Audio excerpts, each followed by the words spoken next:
Hello class, this is chapter 3-1, graphing points. The first thing we're going to be working with is learning about the coordinate plane. The coordinate plane is a grid formed by the intersection of two number lines, one that is horizontal and one that is vertical. If you take a look at the diagram, there are some things on the diagram that we are going to label. First of all, this is your y-axis. It is also known as the vertical axis.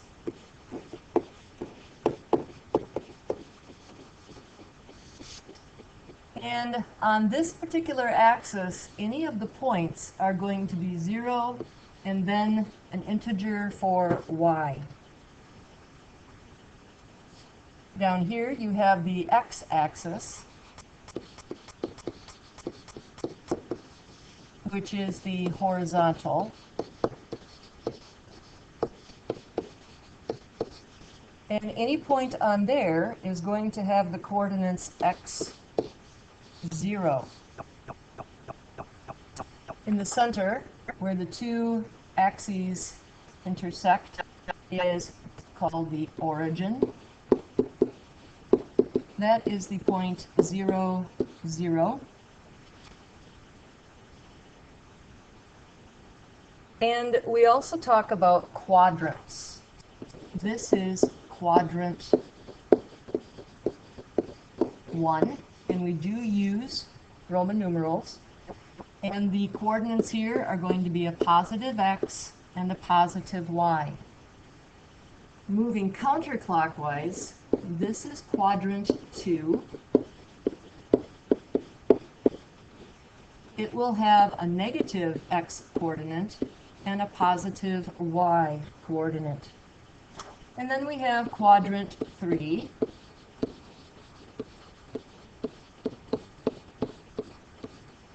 It will have a negative x and a negative y. And our last quadrant is quadrant 4.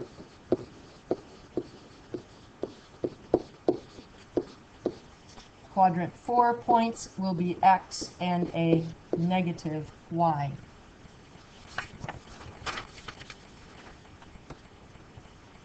Identifying the coordinates are done with an ordered pair. It gives the coordinates of the location of a point. It is in the form x, y.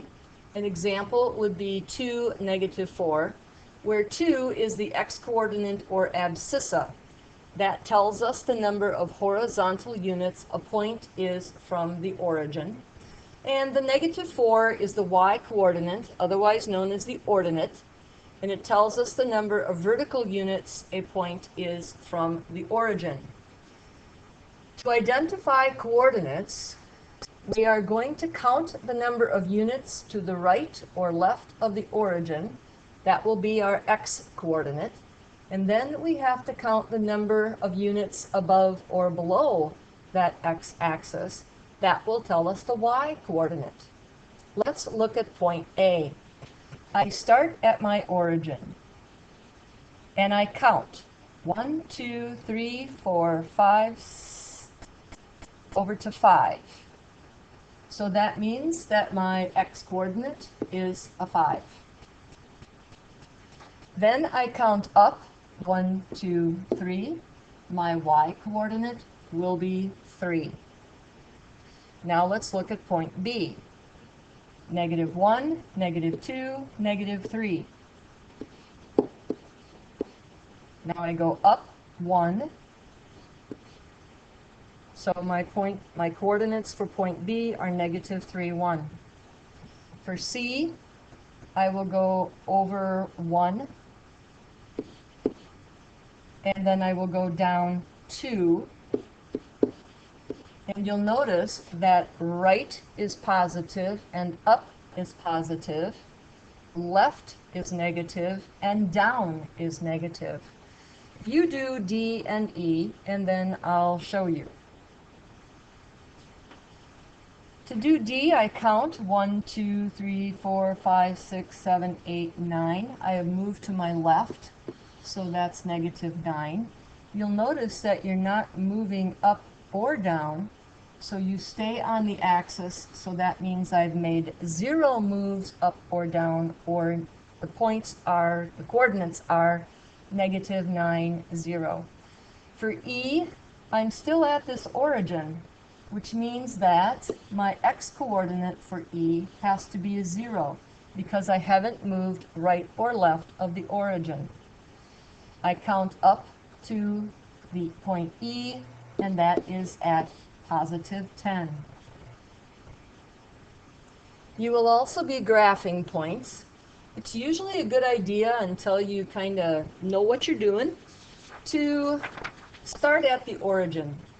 Remember that the x will tell you whether to go right if it's positive or left if it's negative, and the y-coordinate will then tell you to move either up above the x-axis if it's positive, or below if it is negative. And at this point, I'll show you how to graph a couple points, then you should hit pause and finish out the diagram, and we'll see what we get, because this should be a picture.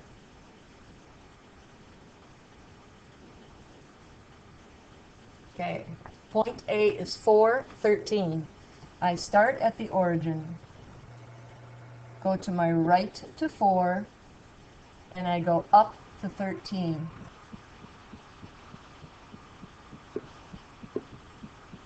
B is 1, 11. Starting at the origin, I go right 1 and up to 11.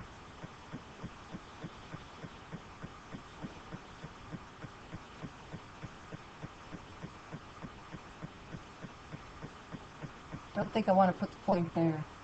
I want to put B here. Okay, let's try C. Again, from the origin, I go 1 to my right and up 3. And that is C. Now for D, I start at my origin, I go right 10, and then up 3. At this point, hit pause and finish out the diagram. Having graphed all the points, I'm now going to connect.